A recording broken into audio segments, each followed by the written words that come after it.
Belief is the greatest hallucination to ever be put upon the mind. I know when you first hear that, that might be a little bit harsh to hear. But the very thing that allows armies of men to go out and murder strangers, that in the name of serving their country, is belief. Belief mobilizes them. It takes away the men that they go out, the fathers, their sons or daughters, that they'll just go and kill those people. What mobilizes them, what disconnects them from that life is belief. I am thankful for example, the military that protects us here in the United States. I'm thankful for these things. But what belief does is belief disconnects us from the truth and the love that lives within us. It causes the hallucination to where somebody can strap bombs around their waist and go and get into a building and feel perfectly fine about blowing things up. Now, although these are some extreme, a little bit on the extreme side of what belief, there are also some smaller things that most of us do. We live in an epidemic of suicide. We live in an epidemic where just in the United States alone, the #1 cause of youth death just in Utah, for example, my little hometown, is now suicide. And the thing is what has happened is this flow of life, this life that we are, belief cuts us off from being able to experience that life. And when we are wanting to step out and do something powerful, when water runs downhill, for example, a river, when a river is flowing, the river is not believing itself to flowing downhill. Your heart does not believe itself to pumping. It pumps because of the pure intelligence that exists within us. And what belief does is it cuts us off from this intelligence, and then we try to live a life from the place of memory. And then like a stale pond, we wonder why it gets murky, and we wonder why we become murky.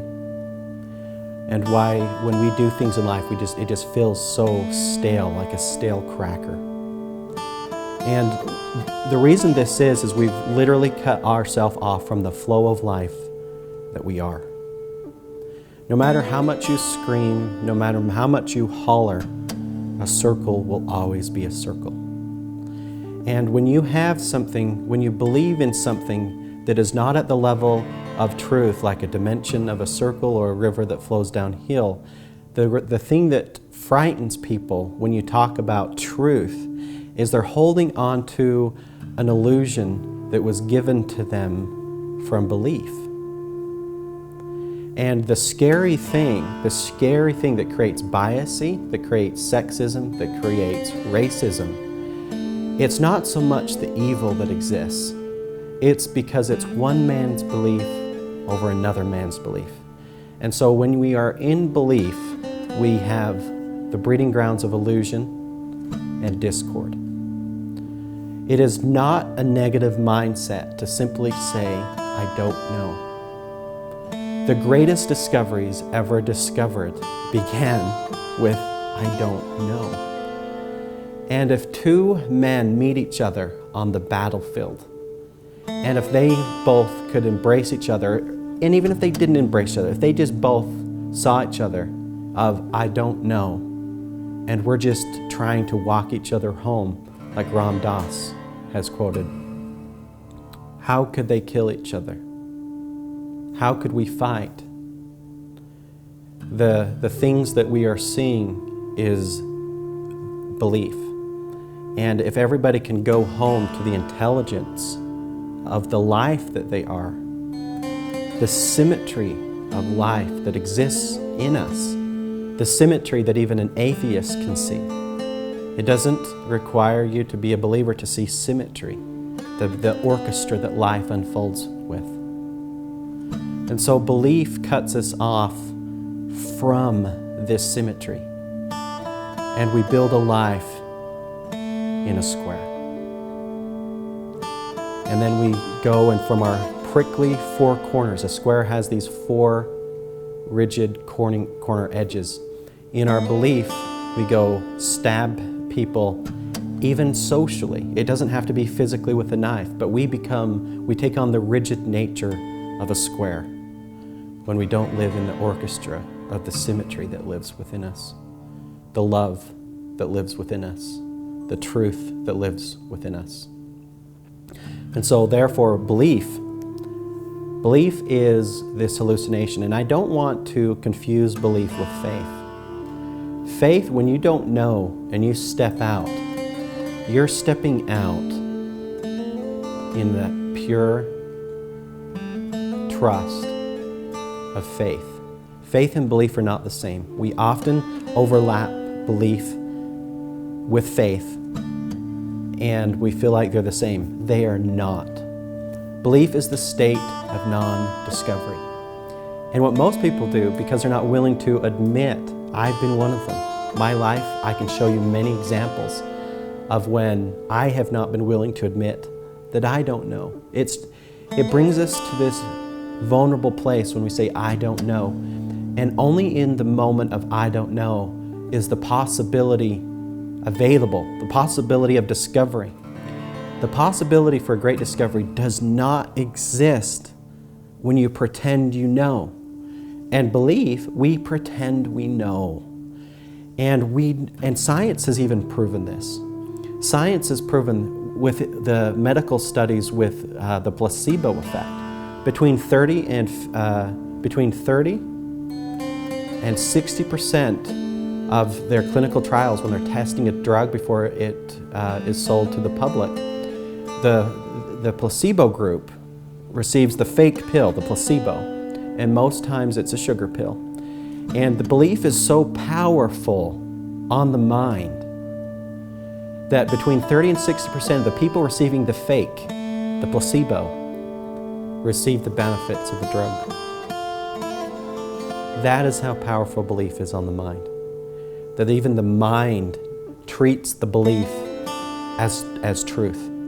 How frustrating would it be if you built your life on the belief that water flows uphill, and you built your house on the foundation that water runs uphill, and then you want to curse the gosh damn river that flows downhill, that damn river.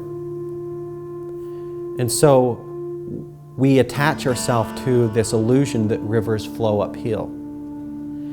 And we literally build our life that is contrary to the symmetry and the flow that life is.